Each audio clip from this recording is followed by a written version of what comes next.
তোমার কুদরতের শান কেউ বোঝে না।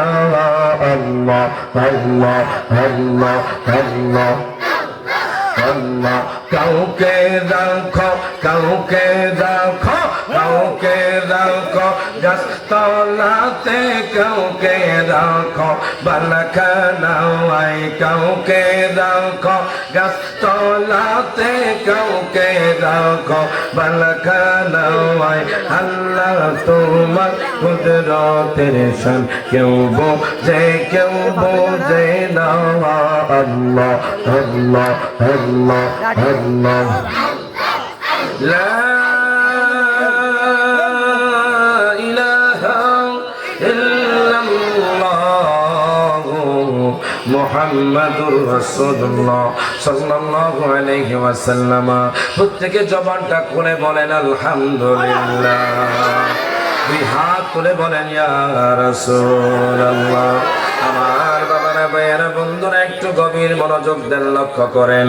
আচ্ছা কন্ত বাজান ও কালীপুরের যুবক ভাইয়েরা, সময় নাই।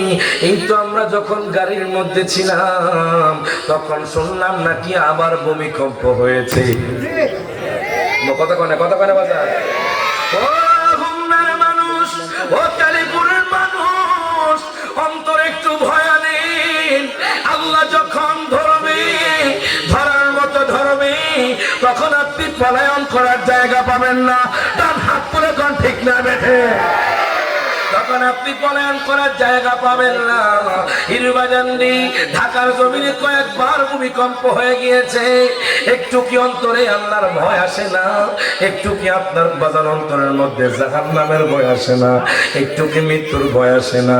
একটু চিন্তা করেন, ভূমিকম্প যদি একটু বেশি সময় হয় তাহলে আমাদের বাংলাদেশের অবস্থা কি হবে জানেননি? আমার দয়াল নবী মায়ার নবী হাদিসে মুবারকার মধ্যে এই ভূমিকম্প সম্পর্কে বলে গিয়েছেন। আমার নবী ডাক দিয়া কয়, উম্মত রে,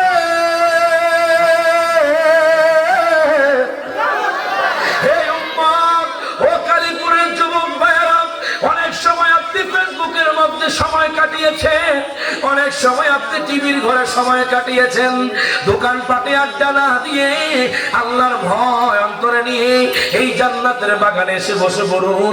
আপনি যতক্ষণ বসবেন আল্লাহ পাক ততক্ষণ আপনার আমলনামার মধ্যে সওয়াব লিখে দিবে। তাই সময়টাকে নষ্ট না করে একটু জান্নাতের বাগানে এসে বসে পড়ুন। মাঝে মধ্যে চিন্তা হয় কখন জানি আজরাইল এসে আমাদের রূহটা কবজ করে নেই। একটু চিন্তা করেন, কয়েকবার ভূমিকম্প হয়ে গিয়েছে। একটু চিন্তা করেন, ভূমিকম্পের সময় যদি একটু বেড়ে যায় তাহলে দেখবেন ওই যে রাশিয়ার জমিনে সুনামি হয়েছে, রাশিয়ার জমিনে ভূমিকম্প হয়েছে, বাদান্ডে বিল্ডিং গুলো ধসে গিয়েছে। আপনারা দেখেছেন, এরকম যদি হয় আমাদের বাংলাদেশের কি অবস্থা হবে?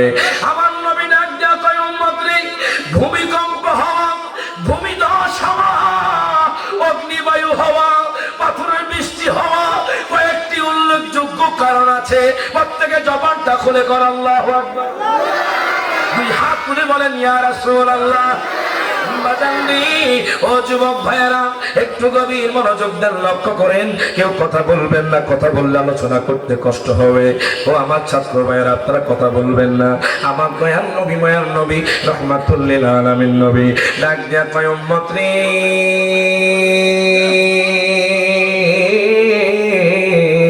ও উম্মত, জানুনি কখন ভূমিকম্প হবে, কখন